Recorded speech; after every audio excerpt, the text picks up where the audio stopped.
साथियों जय हिंद। हम अगर हमारे पुराणों का रामायण महाभारत बुद्ध साहित्य हो या वेद इन सारों का जब स्टडी करते हैं हिस्टोरिकल स्टडी उनमें जो दिया है उसके हिसाब से नहीं बोल रहा हूँ, तो उससे हमें ये पता लगता है कि रामायण की जो कथा है ये सबसे पुरानी ओरिजिनल जो कथा थी ये बुद्ध के साहित्य से मिलती है। और बाद में जो वाल्मीकि रामायण हो या जो तमिल लैंग्वेज में है या साउथ ईस्ट एशिया में जो भी जितनी भी रामायण की एडिशंस है, चाहे वो रामचरितमानस हो ये संस्कृत वाली, तो ये सारी बाद में आई है। सबसे पुराना जो रामायण का जो उल्लेख आता है, राम का उल्लेख आता है, वो बुद्ध के साहित्य में त्रिपिटक में सुत्त पिटक नाम का जो सेक्शन है उसमें खुद्दका निकाय में अलग अलग किस्म की प्रेरणादायी कथाएं बुद्धा ने अपने जीवन काल में बताई थी। और उन कथाओं में जातक कथाएं थी जो जिनका टोटल नंबर होता है 547। तो ये बुद्ध के पिछले जन्म की कथाएं हैं ऐसा माना जाता है। अब आप इसको माने या ना माने, ये ऐसा माना जाता है बुद्ध साहित्य में। तो इसमें की जो 461 नंबर की जो जातक कथा है जो बुद्ध ने वाराणसी के बारे में बताया था, वाराणसी के राजा के बारे में अपने पूर्व जन्म की कथा बताई थी, इसको दशरथ जातक कथा कहा जाता है। तो दशरथ राजा ये वाराणसी में हुआ करता था according to the original Ramayana जो बुद्ध ने बताया है। और उस दशरथ की 16,000 रानियां थी और उनमें से जो सबसे बड़ी थी उसके 4 संतान थी, उसमें 3 लड़के थे और 1 लड़की थी। और ध्यान से सुनिएगा, 3 लड़कों में सबसे बड़ा था राम पंडित, सबसे छोटा जो था वो था लखन और लड़की जो थी उसका नाम था सीता।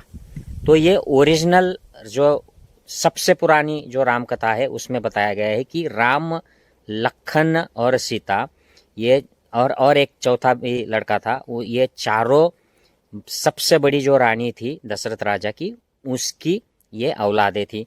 और इनको चारों को 12 साल के लिए वनवास भेज दिया गया था, फिर वो हिमालय में चले गए थे। और फिर 9 साल के बाद दशरथ की मृत्यु हो गई थी। उसकी जो दूसरी रानी थी उसका आग्रह था कि उसके बेटे को भरत को गद्दी पर बिठाया जाए, लेकिन उसको ऑब्जेक्शन लगाया गया। फिर भरत हिमालय में अपने ये भाई बहनों को, सौतेले भाई बहनों को ढूंढने के लिए निकल गया, उनको ढूंढ कर निकाला, वापस आने का आग्रह किया तो राम बोले कि नहीं, मैं आ नहीं सकता हूँ, मुझे और 3 साल यहाँ बिताने हैं। और फिर ये जो कथा थी ये कथा भगवान बुद्ध ने बताई थी कि मेरे पिछले जन्म में ऐसे हुआ था और मैं राम नाम के एक प्रिंस के रूप में जन्मा था। तो यह जन्म था, ये कोई अवतार नहीं था।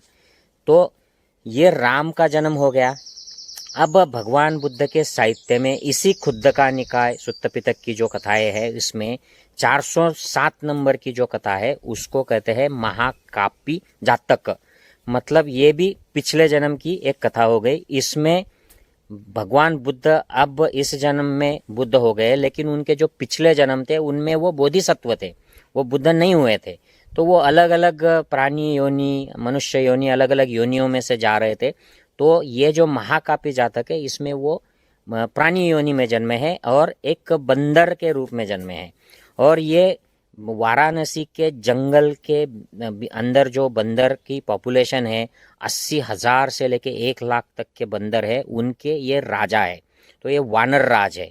और इनकी वाराणसी के उस वक्त के राजा के साथ भेंट हो जाती है और वो किस तरीके से उनका एनकाउंटर होता है और वो कैसे उनकी मृत्यु हो जाती है और राजा फिर उनको सम्मान पूर्वक अपने राज्य में लेके आकर उनका अंतिम संस्कार करते हैं। तो ये कथा जो है इससे हनुमान की कथा प्रेरित हुई है। जो युआन सांग आए थे चाइना से, उन्होंने ये कथा लेके गए। उनके यहाँ पर एक मंकी किंग नाम की एक 400 साल पहले किताब लिखी गई, उनको दैवत माना जाता है। चाइना में, जापान में, साउथ ईस्ट एशिया में भी इसको दैवत माना जाता है। लेकिन ये बुद्ध साहित्य के जो है इनके संदर्भ में इनको दैवत माना जाता है। ये ब्राह्मण साहित्य के राम कथा के रूप में इनको नहीं माना जाता है, राम से नहीं जोड़ा जाता है। बुद्ध साहित्य में राम अलग है, अलग जातक है, अलग जन्म है। और हनुमान, जिसको हनुमान नाम नहीं है, ये ब्राह्मण ग्रंथ जो है इनमें इनको हनुमान नाम दिया गया है। तो आप ये सोच सकते हो, देख सकते हो कि बुद्ध का पिछला जन्म एक था, वाराणसी के वो प्रिंस थे, उसमें वो राम कहलाते थे। बुद्ध का दूसरा और एक पिछला जन्म था, उसमें वो वानर राज थे, जो ब्राह्मण ग्रंथ जो है रामायण, इसमें ये हनुमान करके आए हैं, और यहाँ पर उन्होंने हनुमान और राम की भेंट करा दी है। राम की शादी अपने ही सिस्टर के साथ, मतलब ये स्टोरी चेंज हो गई तो इसमें राम और सीता की शादी हो गई, लेकिन ओरिजिनल रामायण में राम और सीता ब्रदर और सिस्टर है, जो सबसे पुराना पाली प्राकृत भाषा में है। बाद में के सारे नए रामायण है, चाहे वो कोई भी लैंग्वेज का हो, वो चाइना में गया हो या संस्कृत में हो या जापानीज लैंग्वेज में हो, ये सारे नए हैं। सबसे पुराना पाली प्राकृत का जो त्रिपिटक में है वो है राम कथा, जिसे दशरथ जातक कथा कहते हैं।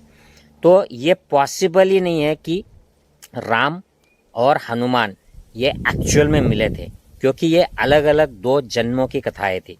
तो उनका संभव नहीं है कि वो किसी जन्म में, मतलब मेरा अगर पुनर्जन्म का अगर हम कंसेप्ट मानते हैं, तो मेरा पिछला जन्म अगर बिल्ली का रहा हो, तो वो बिल्ली और मेरा आज का जन्म जो मनुष्य है ये आपस में मिल जाए, ये हो ही नहीं सकता।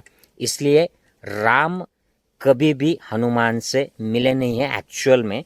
लेकिन ये जो रामायण जो लिखी गई, ये जो फिक्शनल प्रेरणादायी स्टोरी लिखी गई संस्कृत में, वाल्मीकि ने लिखी, फिर ये रामचरितमानस हो गई, और इसकी काफ़ी सारी आवृत्तियाँ हो गई, कई 100 से ज़्यादा आवृत्तियाँ हैं। ये सारे अलग अलग डिस्क्रिप्शन करते हैं, लेकिन ओरिजिनली राम और हनुमान ये एक ही व्यक्ति के पिछले जातकों की कथाएं हैं, और वो कभी एक दूसरे से फिजिकली मिले नहीं है। I hope this makes sense. Take care. जय हिंद।